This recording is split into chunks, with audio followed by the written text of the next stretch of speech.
Amongst the huge cast of deadly and eccentric Necron characters, none of them are perhaps as feared as much as Imotekh the Stormlord himself, pharaoh of the Sautekh Dynasty. And for good reason too. This guy is an absolutely ruthless conqueror who doesn't just annihilate all of the lesser life forms within his path, but also all of the smaller Necron dynasties that get in his way as well. Now, most of the other Necron royalty choose to bend a knee immediately, rather than face the Pharaoh's wrath. Now, despite possibly being the most well-known Necron character in all of 40k, his lore is admittedly still pretty mysterious. But today we're gonna fix that, as we're gonna get to the bottom of what the Stormlord is all about. From his ridiculous wargear that is so advanced it seems like magic to us lesser species, his ruthless, uncompromising crusades of Necron dominance, and the horrifyingly bloody way in which he conducts war. But before we get into all that, I'm going to take a minute to tell you about this video's sponsor, Warhammer 40,000 Warforged, a brand new collectible card game on PC from the developers of the insanely popular Horus Heresy Legions. If you played the last demo, you may be pleasantly surprised to see that the Necrons of the Sautekh Dynasty have emerged from their stasis crypts to join the fray, alongside the Orcs of the Goth clan and the Ultramarines. The faction's first available playable characters feature Orkin the Diviner, Nemesaur Sautekh, and Imotekh the Stormlord himself. I got a chance to play this game over the last week, and I was incredibly impressed by it. The combat is fast-paced and brutal,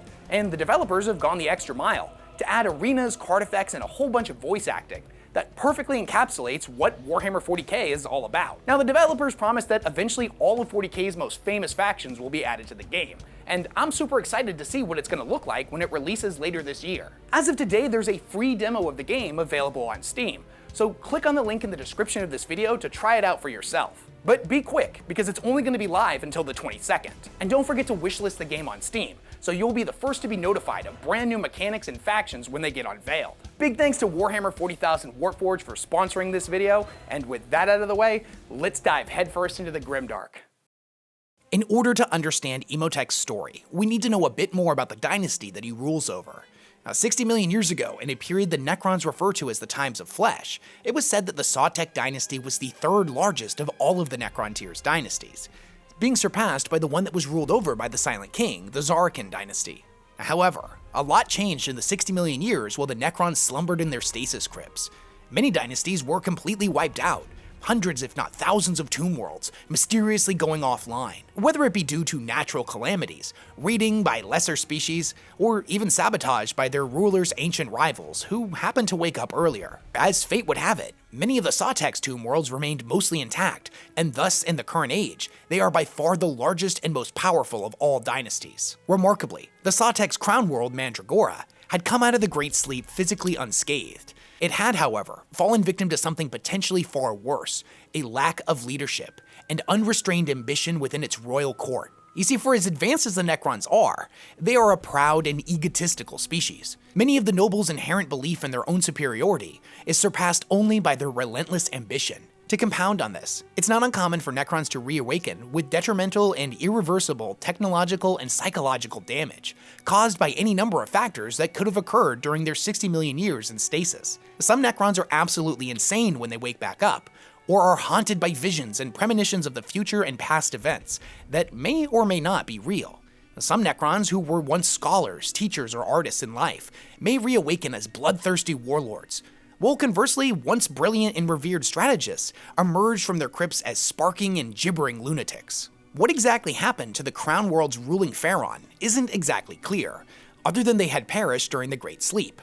Now, by the time of Mandragora's reawakening, its population found themselves without leadership, and thus on the precipice of a power vacuum. The royal court was left to inherit the entirety of the dynasty, and with no direct line of succession, the great rebirth of the mighty dynasty was plagued with petty squabbling and infighting amongst its would-be rulers. At first, the dynasty was admittedly able to put these things aside, as the far more immediate threat of the myriad host of hostile Xenos squatters that had taken up residence on Mandragora itself and in the surrounding sector, and needed to be dealt with. Once those lesser life forms had been eradicated, the nobles were once again made victims of their own ambition.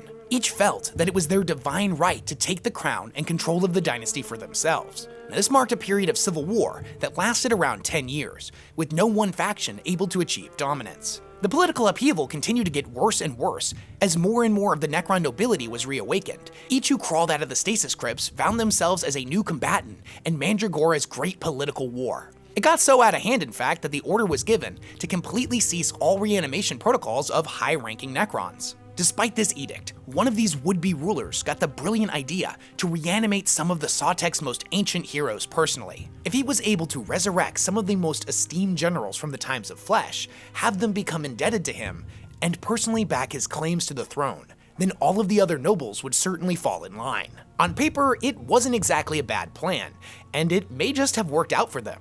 However, this pretender's ambition got way ahead of them.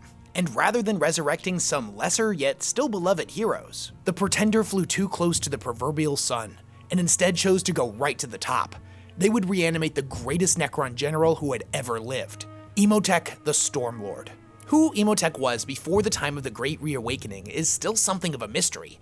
Most records from this time are incredibly fragmentary, to say the least, and what we do know comes primarily from ancient Eldar myths and legends, and a few fragmented memory banks from specific Necron characters. Both massively unreliable sources. Many of these Necrons describe the memories of this time as being like a memory of a memory of a memory of a memory. A momentary mental flash of an image that vanishes the instant the individual tries to focus on it. There's a few interesting lines in the novel The Infinite and the Divine that can give us a bit more insight into just how ruthless Imotekh actually was in life. There's a scene where Traz in the Infinite is ruminating on what he can remember before he went to sleep. He says his memories of the times of flesh are practically non-existent. He can't even remember what he used to look like. But the memories of the war in heaven, after he had received his body of necrodermis, are a little bit clearer. He remembers, quote, titanic clashes, armies of metal marching with dire purpose into the faltering lines of the reptilian old ones.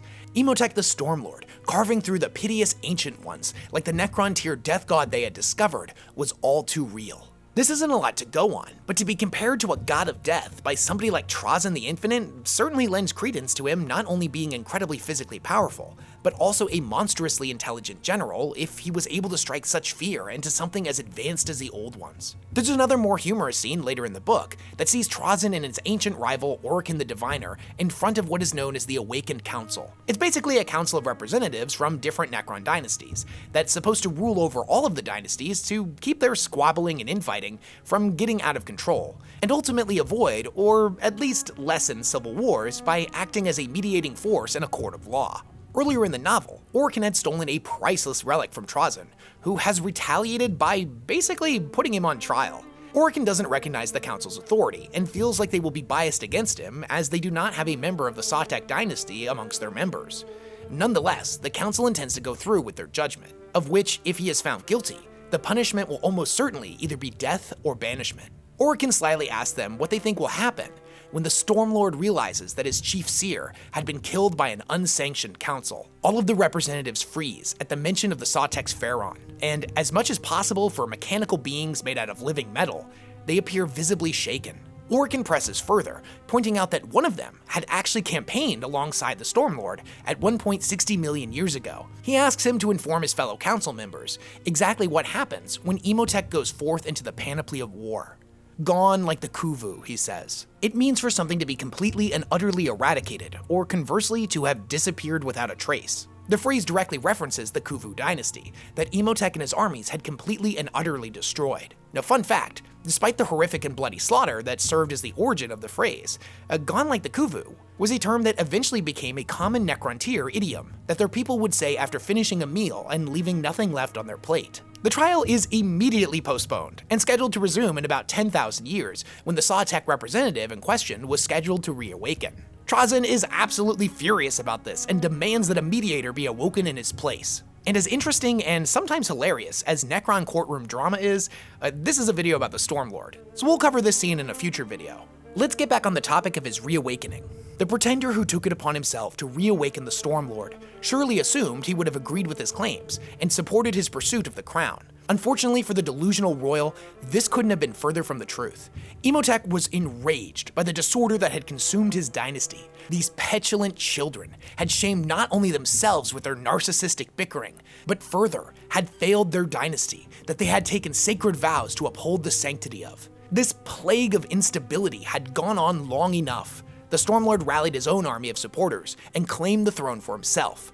The pretender's cancer of egotism finally excised from the crown world. The new Pharaoh would see his people united once again, and from that day forth, ruled with an iron fist. No infighting of any form would be tolerated within his kingdom. Instead, that energy would be redirected out into the stars. The galaxy had once been ruled by the Necrons, and it would be so again. With the Sautekh Dynasty's vast resources now under his full control, Imotekh would set forth on a campaign of rapid expansion. Since that day, it is said that Imotekh has never been defeated in battle. He is one of the galaxy's most esteemed and powerful generals. Even when compared to the most heavily augmented minds of the greatest Necron leaders, his strategic genius is just on an entirely different level. To the mortal observer, it would seem as if he has some kind of omnipotent power of divination. He's able to simultaneously conduct wars across dozens of worlds and command hundreds of different armies. It's as if he's somehow able to know where his enemies will appear and exactly what they're going to do before they even know themselves. He's been documented as employing perfectly intricate complex countermaneuvers to outwit his foes, while simultaneously coordinating even more complex battle stratagems in wars on far-off worlds. Some claim that his gifts of insight and masterful strategic planning are the results of some dark pact or ancient and blasphemous techno-sorceries, or even, potentially, just rumors that have gotten completely out of hand. In fairness, the truth of his abilities is somewhat clouded in mystery, but the little bit of insight we do get from the lore says that when he awoke from the Great Sleep, he had a form of statistical and hyperlogical strategic ability. His mind was able to process so much information so quickly that, by comparison, if a mortal mind was able to work on his level for but a minute, it would cause it to burn out almost instantaneously. Blood gushing out of the ears, mouth, nose, the whole shebang. Even further, it's said that he is able to perceive with absolute clarity the quote, fractal web of future probabilities. It's not that he's literally able to see what's going to happen in the future, or one of many potential futures like Orokin or even the Primarch Sanguinius can. Rather, that this dude is so unbelievably intelligent that he's able to perceive in his mind every potential outcome and almost instantaneously come up with the probability of how likely it is to occur based on the probability of each of the infinite interactions, great and small, that could occur in each and every one of them. There's one final thing that makes him such a great warlord, and admittedly, it may not seem like that big of a deal in comparison, but it's unbelievably important in the grand scheme of the cosmic battlefield that is the grimdark future. Imotekh understands mortals. He understands how the lesser species think, their emotions, their culture, traditions, how they react in times of joy and great tragedy. If knowing your enemy is the true mark of a master strategist, then Imotekh embodies this philosophy better than perhaps any other general alive. Now, there is one caveat to this. Imotekh is practically the avatar of logic. This is what all of his systems are rooted in. So the only enemy that he truly struggles with are creatures that behave completely irrationally. Which, fun fact, makes him absolutely despise having to fight the orcs, as being unpredictable is kind of what they're all about. Imotekh understands that when fighting against mortals, fear is potentially the most potent weapon of all, and thus he utilizes terror in his strategies quite frequently. His armies march under the cover of blackened, storm-ridden skies, the clouds billowing forth cascading arrays of emerald lightning that lash against the enemy, tearing apart war engines and infantry alike. Many enemies that find themselves in the position under the storm clouds are simply swallowed up by the torrent. The energy they produce, cutting off all forms of communication with their allies, and making them easy prey for his legions. Any foes that do manage to escape are chased down by his swarms of blood scarabs. Now these tiny machines embed themselves in the fleeing warriors, and produce a signal that proves irresistible to packs of flayed ones. If you're not familiar with them, flayed ones are insane Necrons who have been inflicted with what the dynasties refer to as the Flayer Curse. What exactly the curse is still up for debate, but most tend to believe that it is some form of technological virus, a disease that causes their mind to rapidly deteriorate and makes the afflicted individual constantly crave the taste of flesh and blood. Eventually, their compulsion to start taking grisly trophies from their enemies evolves into a full-blown insanity, fracturing not just their minds, but their physical bodies as well, as the curse also causes the metal frame of their necrodermis to mutate into a hunched, loping feral predator, a form much more reflective of their diseased mind. The great irony is that their living metal bodies don't actually have mouths with which to eat. Unable to ever truly feed, they are driven deeper and deeper into a psychotic madness the longer they continue to exist. Like hungry ghosts, they are drawn to battlefields across the stars with high levels of casualties, attracted to the intoxicating scent of fresh gore, like hungry seaborne predators. The blood scarabs that Imotekh utilizes pulse out a signal that mimics the bloodiest of all battlefields, When received and interpreted by their fractured minds, swarms of flayed ones rip their way across reality and tear into the battlefield in their hundreds if not thousands. Fully engulfed in their own homicidal madness, they hurl themselves into the fray, eviscerating anything and everything in their path. They descend upon the enemy in a cleansing storm of scything talons and flensing blades. Not only are flayed ones incredibly effective shock troops, but the demoralizing effect they have on enemy morale, as the soldiers see their allies butchered by these eldritch abominations, cannot be overstated. Imotekh will not rest until all of the lesser species have been purged from the galaxy. The Necrons were the rulers of the physical universe once long ago, and he will not stop until they take back the entirety of their ancient kingdom. The Stormlord, and thus the larger Sautekh Dynasty's aggressive expansion, does not just target the worlds held by lesser species. In fact, all too often, Necron dynasties find themselves in the path of his fleets as well. The strict code of military honor is always observed, and these dynasties are often given the choice to join the Sautekh Empire of their own accord, or to resist and face the entirety of its wrath. Many of these dynasties exist knowing that one day the Stormlord will come for them, and when that time comes, they bend the knee without hesitation. Imotekh, in turn, rewards their subservience handsomely, often supplying them with powerful weapons and other resources. But to those who refuse, they quickly find out that they weren't ever really given a choice at all. Their dynasty would be absorbed into the Sautekh regardless of their actions, albeit in a far more brutal manner. When Imotekh decides to take to the battlefield himself, he is equipped with a wide array of incredibly advanced Necron technology. The staff that he wields is known as the Staff of the Destroyer, an ancient and ornamental staff that is similar in construction to a Necron war scythe, a weapon traditionally wielded by Necron nobility or elite bodyguards. It's comprised of similar material to that of a power weapon, and is capable of slicing through infantry and heavy vehicles with ease. The staff had originally been designed for the very first pharaoh of the Sautekh Dynasty, Zahet. After his death, it would then be passed down to each subsequent pharaoh, making it not just an incredibly powerful weapon, but also a prestigious symbol of rank. The most interesting thing about this weapon is it has the ability to unleash a searing beam of pan-dimensional energy that absolutely obliterates everything in its path. The only caveat to this is it consumes an incredible amount of energy, and must take a significant amount of time to recharge before it can fire another blast. In the Stormlord's offhand, he wields what is known as the Gauntlet of Fire, an armored glove that cackles with green flame, and works like an Imperial hand flamer. On the defensive side of his armory, he utilizes what is known as a phase shifter, an incredibly strange device that causes the wielder to appear as a blurry afterimage to their foes, and bullets and blades seemingly pass through them as if they weren't there. This is because the phase shifter has the remarkable ability to manipulate the fabric between dimensions, literally causing the wielder to phase in and out of existence. When utilized properly and with expert timing, the phase shifter can render its wielder nigh invincible. Like all Necrons, Imotekh's body is made of the living metal substance known as necrodermis that is able to repair itself from all but the most grievous of injuries. However, Imotekh is given an extra layer of defense with what is known as the septernal weave, an advanced array of monofilament fibers that are threaded throughout his body. The filaments are made of phase-hardened amaranthite and adamantium, drastically increasing the hardness of his body to the point that it rivals the Astartes Terminator armor. If Imotekh has one major weakness, it would be a form of militaristic hubris that seems to go in stark contrast to his hyper-logical nature. He has a tendency to let high-ranking generals and individuals of incredible importance live after battling them. He normally mutilates them in some way, slashing out one of their eyes, cutting off an arm, marking them in such a manner that they will never be able to forget the humiliating defeat they suffered at his hands. Famously, he personally cut off the hand of Helbright of the Black Templars in 930 M41.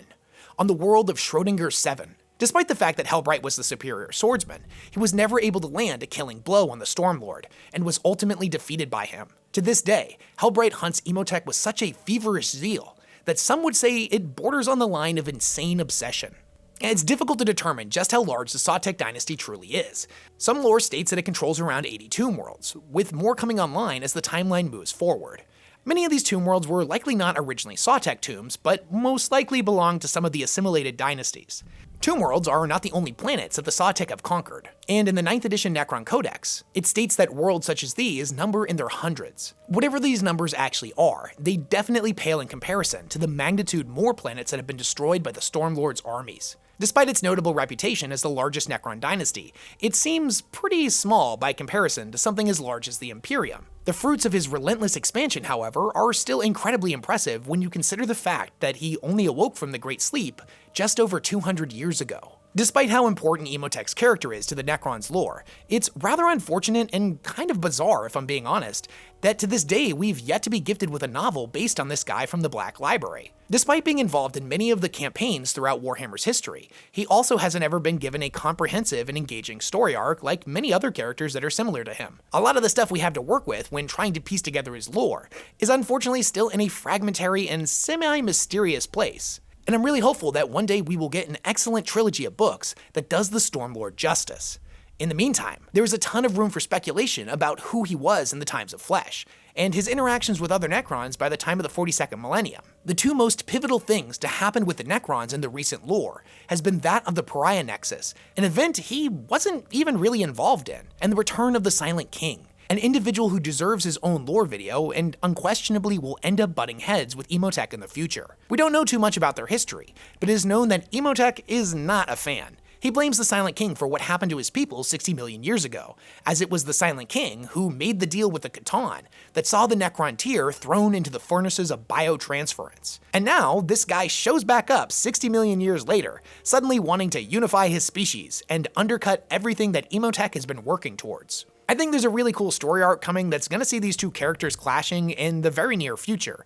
But what do you guys think? Is Imotekh the greatest general that has ever existed in Warhammer 40k? Or are there other characters that you think could easily outwit him? What do you think is going to happen when him and the Silent King finally end up in conflict with one another? And just in general, what are your favorite Necron characters or units? Let me know down in the comments section below. The Necrons are my personal favorite faction, and the one that I mainly play in the Warhammer tabletop game, so I'm hoping we get more novels written from their perspective in the future. Because as of right now, other than a bunch of short stories, we just have the Twice Dead King series and the Infinite and the Divine. All three of those books are excellent, but I want more. Thanks again for watching my video all the way through, it means the world to me. Go ahead and click the like and subscribe button, it helps my channel out a lot. And if you want to be really cool, click on the notification button, because that's the real subscribe button nowadays. Anyways, that's all I had to say on the Storm King, so I'll catch y'all in the next one.